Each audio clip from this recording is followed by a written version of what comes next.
There was a saying that all roads lead to Rome. And that's not necessarily true anymore, but today we are going to lead you back there to show you more of the city.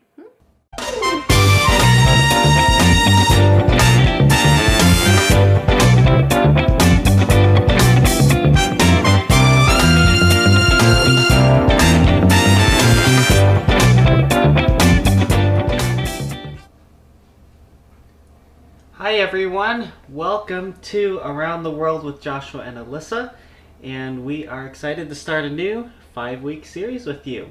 And by that I mean 5-week missionary story series. Yep. Everything else is the same. So today we're going to go back to Rome as we begin, and Alyssa's going to show you some more things that we saw while we were there, because last time we just looked at the Colosseum, but there's a lot more in Rome than just the Colosseum. So let's get going. Let's look at a few more pictures. So, when we went to Rome, we got there and first got a little mini tour at night, and we got to see this really cool building. Do you know what this is? I do. What is it? The Parthenon? Pantheon. Pantheon. I did know what it was. That's why, it's because I always want to mix the two up. Yeah. This building is huge. The great part about these pictures is most of them are taken with a wide angle lens. So it makes everything look a little bit smaller than it actually is. Or a little bit bigger. Depending on how you want to look at it. Anyways, so it's super huge, and inside it has a domed roof with an opening in the middle, which is pretty unique for a building like that. And I feel like this doesn't really do justice to how tall it is either, because it is very tall. Nope. But really cool. And lots of people. You go tour in Rome, people everywhere. I think this picture we took the next day because we couldn't get in that night. But we took this one in the morning. Yeah. During the day. So, if you go to Rome, you will probably also see a lot of fountains. So many fountains and plazas, which is just like a big open space in the middle of houses or eating areas and churches and stuff. This is a famous fountain because it's been in lots of movies. It's the Trevi Fountain. So there are tons of people there. Really, there's nothing special about it. It's just been in movies. There. And it's a famous fountain. And then, oh man, now I'm blinking. What's this one? This was like the... It's like part of the hub of the city. Yeah, it was like kind of like, I feel like it was more of a Capitol building or something. Yeah. It was like where they use today for different government things. Yep. Because it was not as popular or as touristy as the other places, but it's actually used. Yeah. Kind of like if you were to go to the Capitol building in Minnesota or in Iowa. They're kind of touristy, but not as much as some other places. But it's an important place because it's used for a lot of the government things today. And it's a pretty impressive building, like all that marble. Yeah, and this one we can't really get a good picture of how big it is because from far we would have had to be far away to do it because it's just so tall. When you're up close, we could only really get a good picture of the front of it. Yeah. But it's a pretty sizable complex. It is. Pretty cool. Then we went, here's another plaza. This is the Plaza de España, and it's got like a fountain right behind us if you were standing there taking the picture. It's very famous for all of these steps. But the funny thing is they don't want you to sit on the steps. There's like guards there that will make you stand up if you sit down to like take a picture or if you sit down to have a snack or something. They have whistles, so they're like lifeguards. If they see you sitting down, they'll whistle at you and everyone will turn and look and they'll point at the person who's sitting down and ask them to stand up and yep. Whatever. So when we mean there's people, there are a lot of people. And you can kind of see how small the roads are too. They're very tight roads. This is only a walking road though. I think it was closed off. That's facing the fountain from those stairs. Yes. So that where there's not many people right there in the bottom middle of the picture, that's because there's a fountain right there. Yep. And lots and lots and lots of people. It's a busy place. we also did like a little drive around, and we went up above the city. So this is kind of like overlooking part of Rome, and I think you can see the Pantheon. Is that it right there? Yes, the big in the round one. left middle. Yep. And then I think that the white building that we had looked at earlier is up toward. You see, there's like a clump of trees in the middle. I think it's to the right of that. Yes, I think you're right. But it was a really cool view of just seeing all the city and then seeing like mountains and stuff behind it. And then the Colosseum, you can't see in this picture, I don't think, but it's way back there, probably toward the center of the picture, way back there at the edge. Yeah. You might be able to see it if you zoom in real close, but I don't know if you actually can in this picture. But that's where it is. We're driving up this mountain and around the city to get to the Colosseum the quickest way, rather than going straight through the city. There's so many little one-way streets and stuff, it gets kind of confusing. And people. And so many people. And little motorcycle things. So, yeah. The so that scenic route was the quickest, best, easiest route. Yep. So when we went to the Colosseum, across the street is the Roman Forum, which is a lot of ruins from back in the day when this was like the center of the world, in a sense. But the ruins are still impressive. A lot of tall columns, and the architecture and everything, for as old as it is very impressive how much of it has stayed together. And it's really pretty. They got a lot of cool, like those trees in the back, they're just kind of like tall and skinny. So this would have been like the seat of government right here, because the Colosseum was just an entertainment venue, but this here, the Forum, was where things took place. Yeah. As far as the city and the country, the empire was concerned. It's interesting because they've definitely like dug up a good chunk of this. So it's just like built up city around it, and then all of a sudden there's this area where they've uncovered all of these old buildings and stuff, or restored bits and pieces of them, and then have it open so you can walk through. And it's a big area. We spent a couple hours just walking through it, and we didn't even see everything. Yeah, we were kind of rushed, so we didn't spend as much time in there as we wanted to, but it was pretty expansive. Yeah. Lots to see and lots to read, and lots to take pictures of. Yep. So we did. We didn't show you near all of the pictures we took. No. But these are some of the best ones. Yeah. All right, so who's our missionary now? Yeah, the new missionary story. Oops, I'm gonna pick it up. Our missionary is John Payton. I have never heard of him before. Well, so this better be good. He was a missionary to an island near Australia. Anybody heard of Australia before? Mm-hmm. Yeah. So we're going to talk about him as a missionary and an island near Australia.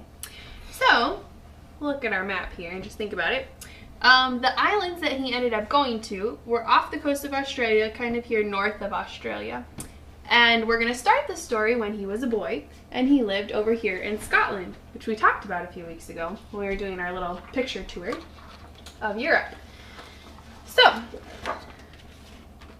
John Payton grew up in Scotland with his mom and his dad and 10 of his siblings.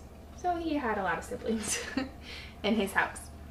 But his family worshipped and honored God, and they spent time doing family devotions. And every night after supper, they would all get together in their family room and they would pray. They would listen to their dad pray, and John just thought it was really cool to hear his dad talk to God just like God was right there. And it made a really big impression on him.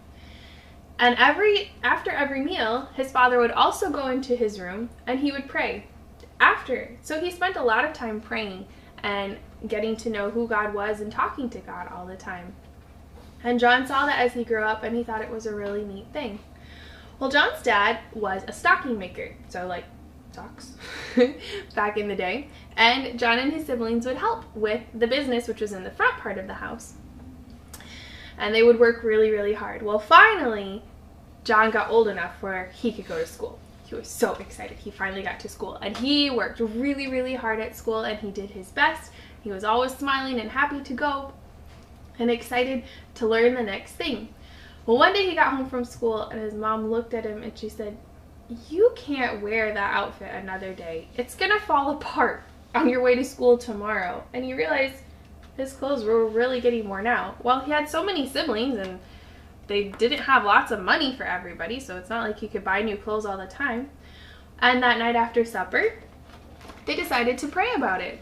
They decided to pray and ask that God would provide new clothes for him. So the family all got down on their knees and folded their hands and spent time praying and talking to God. And as they were praying, they heard a sound behind them, and John so desperately wanted to turn around and look, but he didn't. He kept his eyes closed. And they heard a sound. It sounded like the door opened and closed. They thought, maybe somebody's trying to break into our house. What's happening?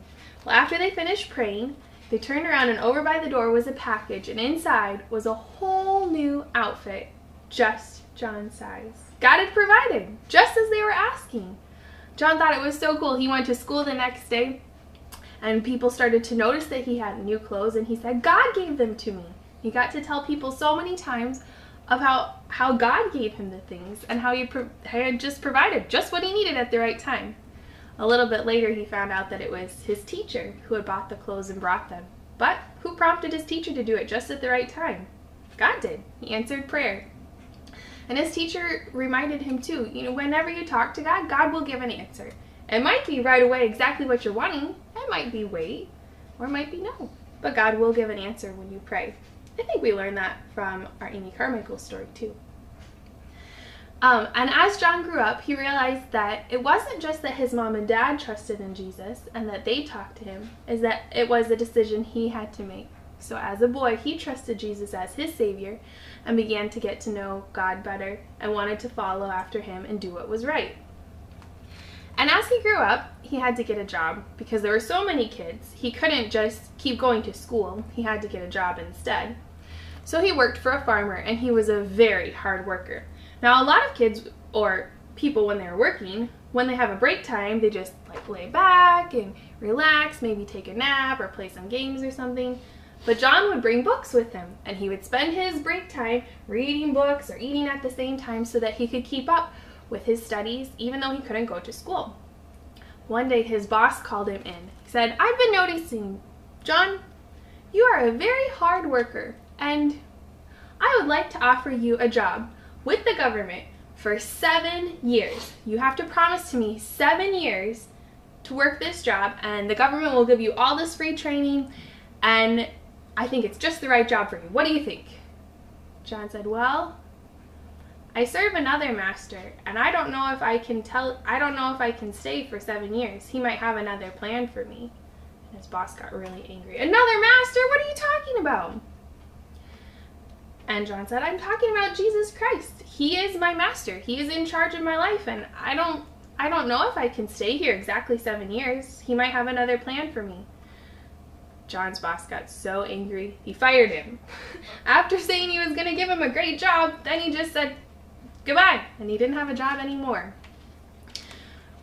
But John stood up for what was right. That's what he felt was right, and so he stood up for it.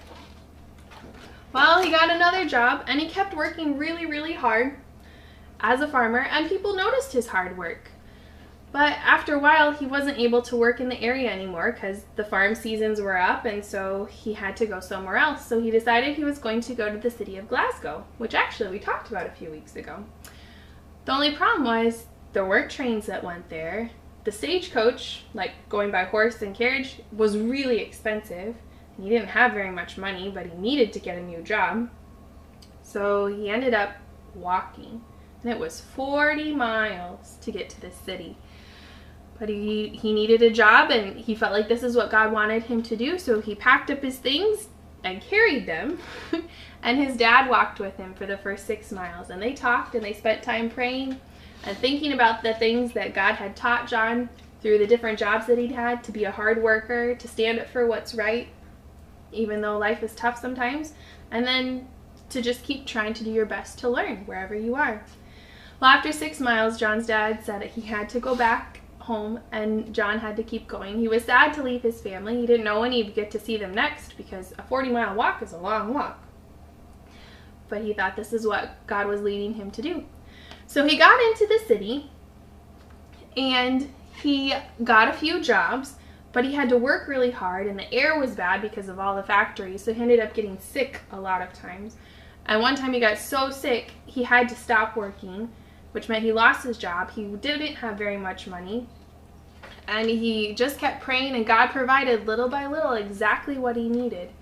And then he was praying again. He's like, I need another job, but not a job that was going to require him to do a lot of physical labor. He needed something a little bit slower.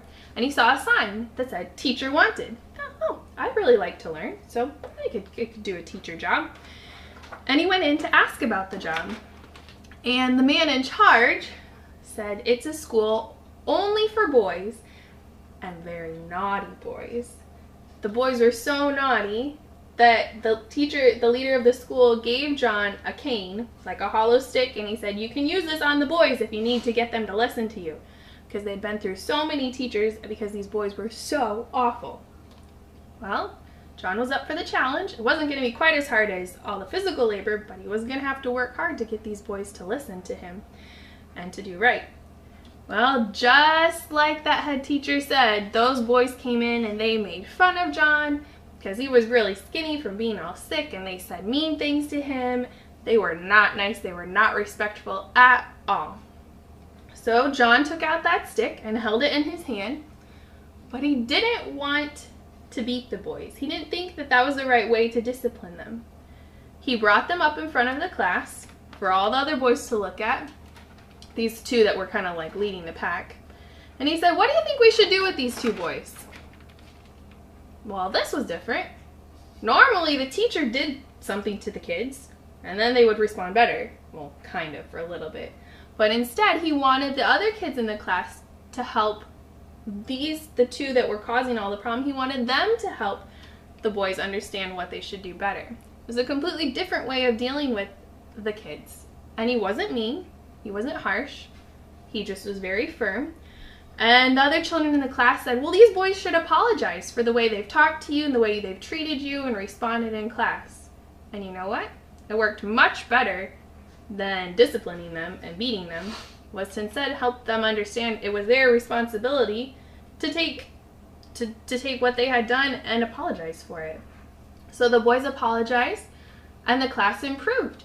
And the whole class did so much better that basically John worked himself out of a job because the head teacher wanted somebody who actually knew a lot more about teaching to come in and teach the class, because now it was a well-behaved class. But God helped him. God helped John as he responded to the kids and helped them learn so they actually could learn instead of fighting and having all these problems. Well, the same day that the head person told John that they got a new teacher for the school, John got a letter. And the letter said, we have been watching you. Ooh. Who's been watching him? You're going to have to come back next time to find out. Who's been watching him and what's he going to do next?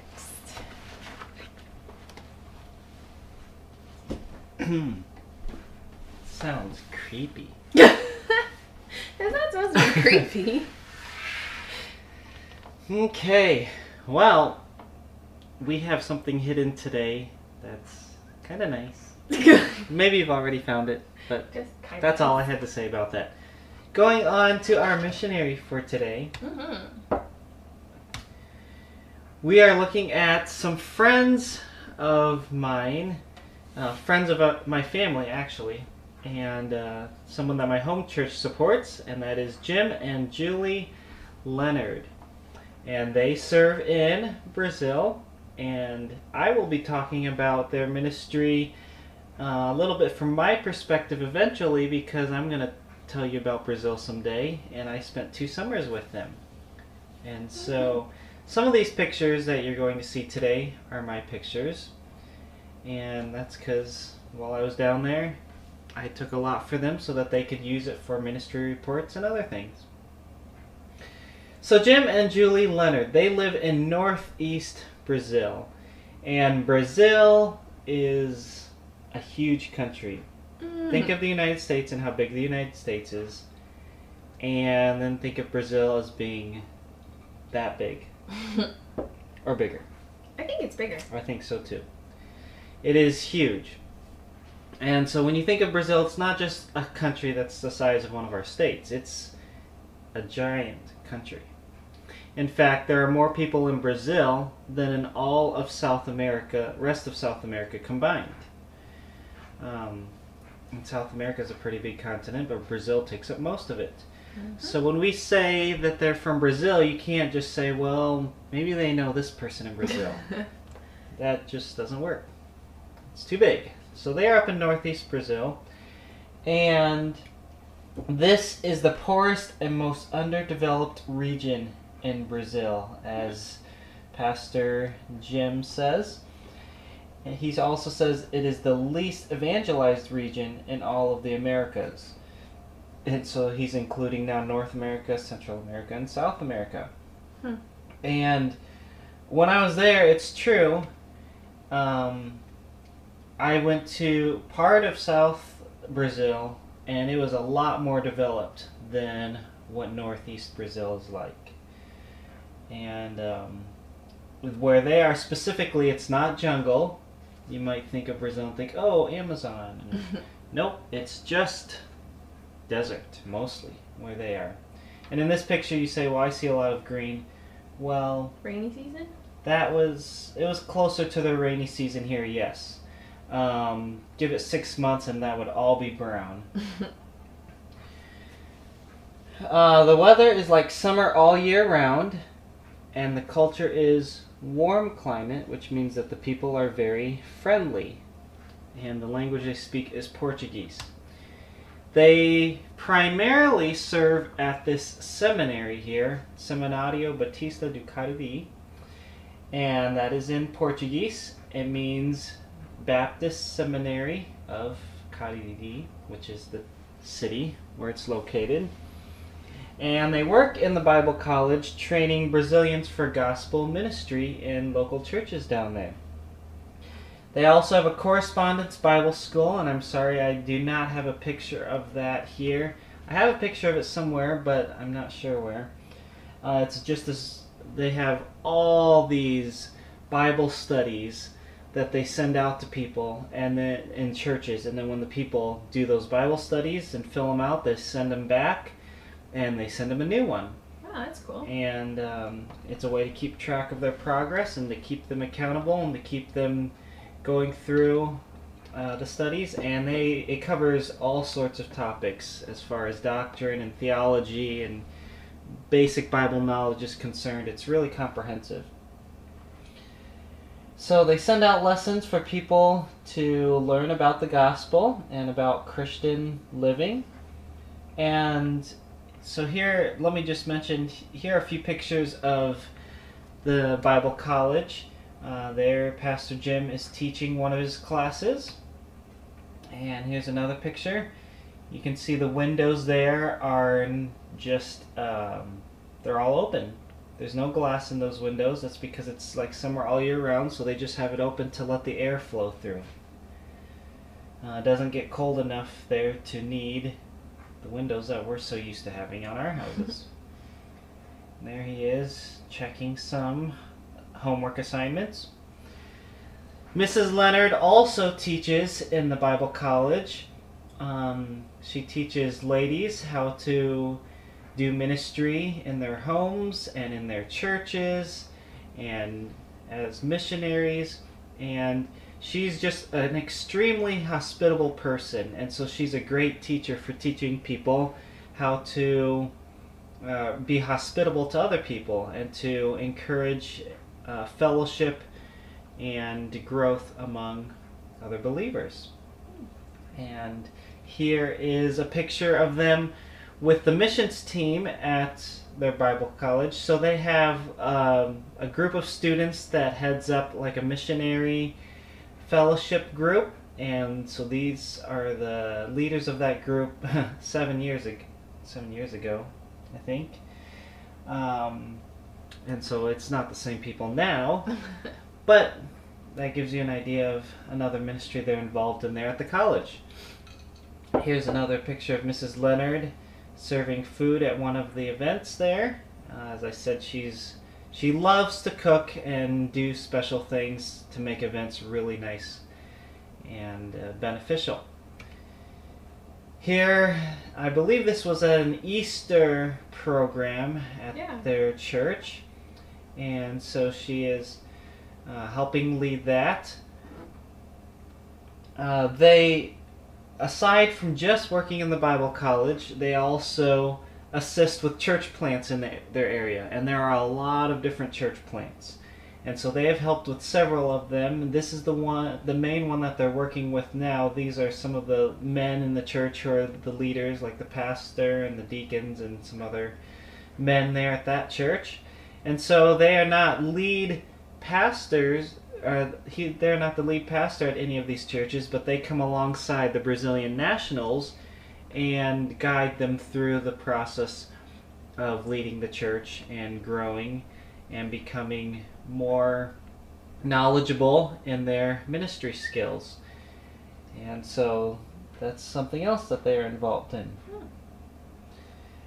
They also have a housing subdevelopment that they have built. Wow. And when I went there 7 years ago, this was all just like a big pile of dirt. And there was a road that had been built at that time.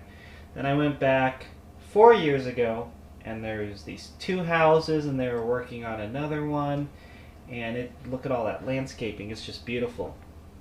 So they use this place for visiting missionaries to stay, and they also have housing nearby for students from the college, and they've just been able to reach out to all their surrounding neighbors in this area to build relationships with them and share the gospel with them.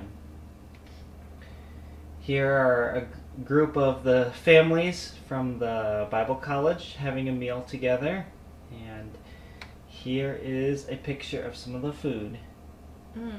So tasty. And there's rice in this picture, and I think there's some beans in this picture, because in Brazil, at least in northeast Brazil, I'm sure this is a lot more common though, if you have a meal without rice and beans, it's not really a meal. It's just a snack. You have to have rice and beans. You don't have to have meat. In fact, sometimes you don't have very much meat. But you have to have your rice and your beans. And then if you have other stuff like meat and vegetables, you just pile that right on top. It's good though.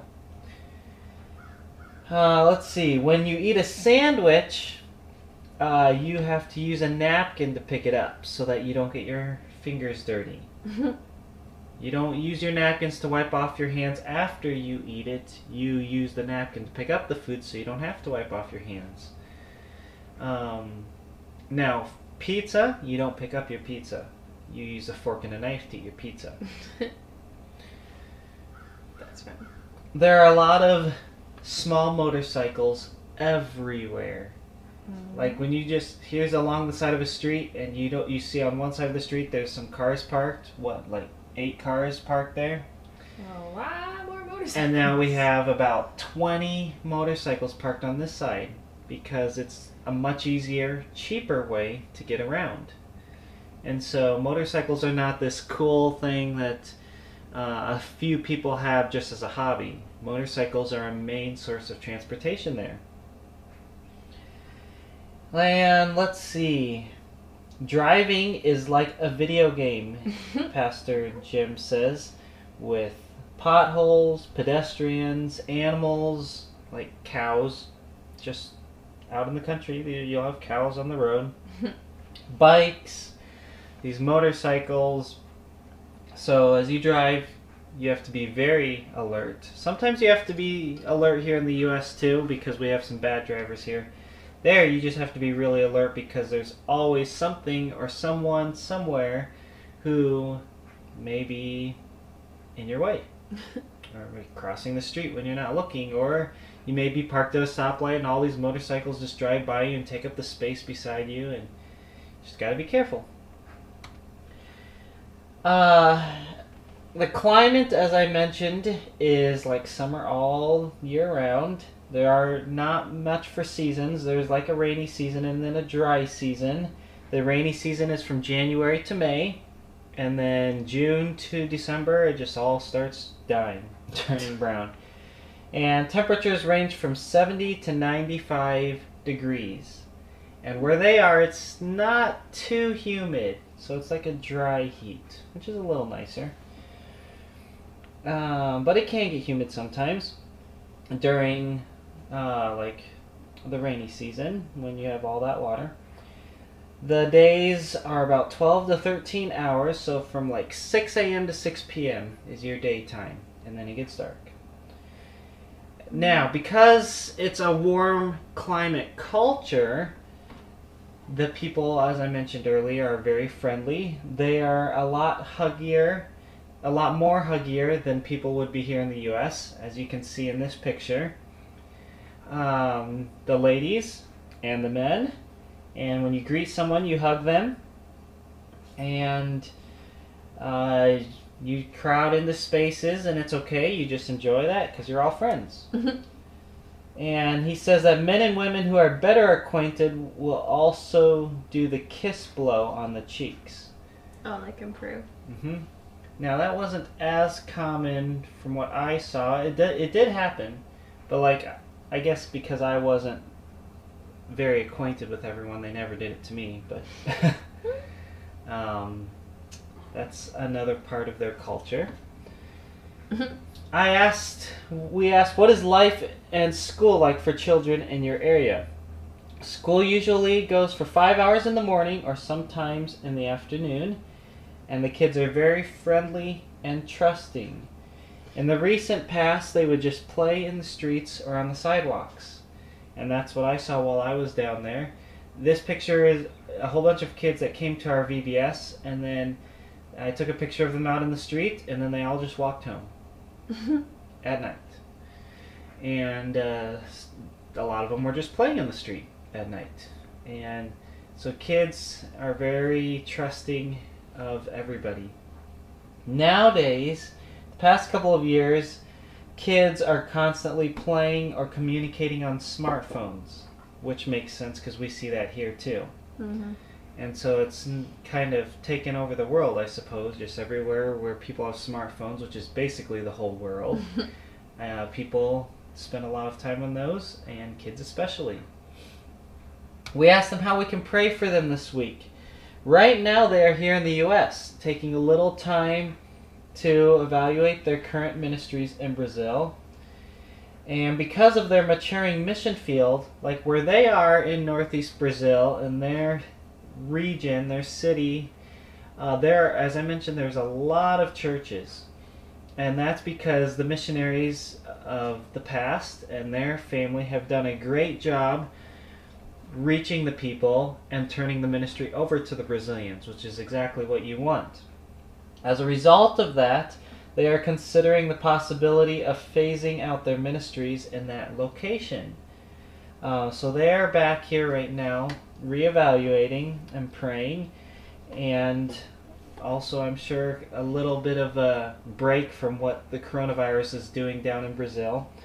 But pray that they will understand clearly God's direction. Another prayer request would be that some of their people have been affected by the coronavirus. They have a pastor, Sergio Gledson, who has been in the ICU for 2 weeks. Pastor Marcial, who is currently hospitalized. Another pastor in Fortaleza and a couple in South Brazil have died from the virus. And many church members have been affected by it, as you may have heard on the news how bad coronavirus is in Brazil right now. So pray for them as they are reevaluating how God is using them in ministry down there, and also for the nationals down there who are dealing with the virus. I asked him more about how coronavirus is affecting them, and he says they've been in a total lockdown since March. So those of you here in the U.S. who are frustrated by everything going on here and all the restrictions, just remember there are some people in the world who have it a lot tougher than you do. They've been in lockdown for 5 months. And a lot of us were in lockdown for about 2 months. Not even as locked down as their lockdown. Yes. So their church meetings have been over Zoom, Facebook, or YouTube, much like some of us here.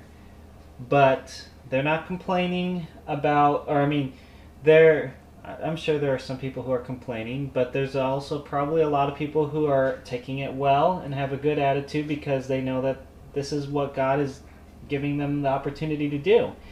And 50 years ago, you couldn't do Zoom or Facebook or YouTube. And so that is what they are doing now for their church services.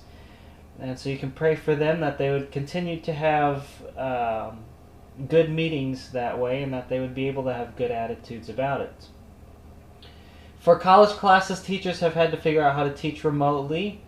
And businesses and other grocery stores, pharmacies are closed, which has created a parallel but illegal market for some products.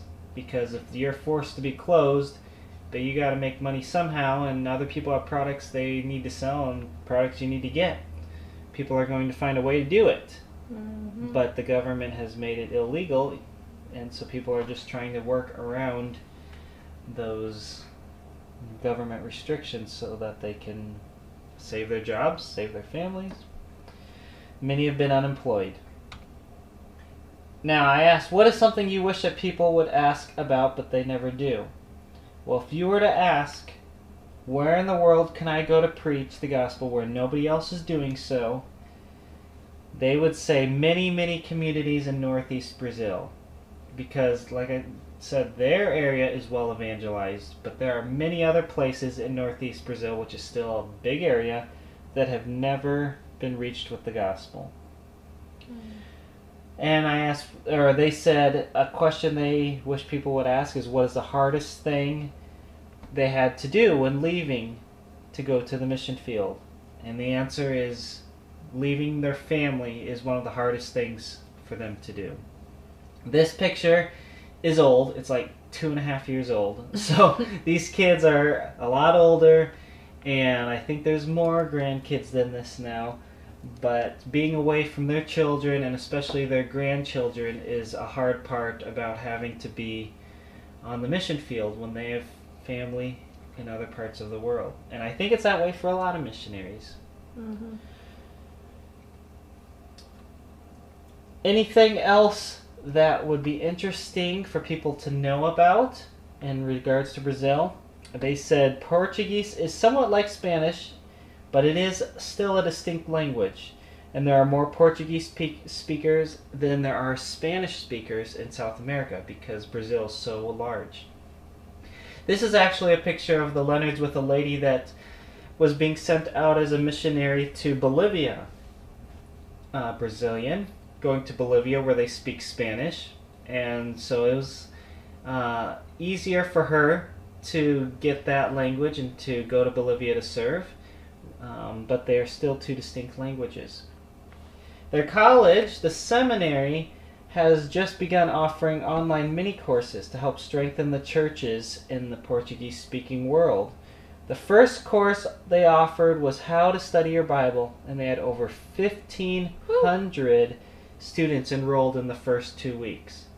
I think this is a great idea for the college just to offer these mini courses for churches to people who are in those churches to learn how to study the Bible without having to go to Bible college and get a more in-depth education, but something they can do at home, especially at this time. So that is Jim and Julie Leonard in Northeast Brazil. That was a little longer of a presentation, but that's because I know them a little better and had a lot of pictures I wanted to share to show what their ministry is like. So be praying for them right now, for their communities as they're dealing with the virus, and that this would be a way for them to share the gospel, and also for the Leonards as they continue to seek out how God would use them in ministry in the upcoming years. Yep. Thanks so much for watching. Hope you enjoyed our new start to the story. Share it with your friends, or leave us comments below. Maybe you already know this story, so don't give away all the fun stuff coming up. Don't tell me, because I don't know. And make sure you come back next week so you can see the next part. Yeah, we will see you later. Yep. Bye.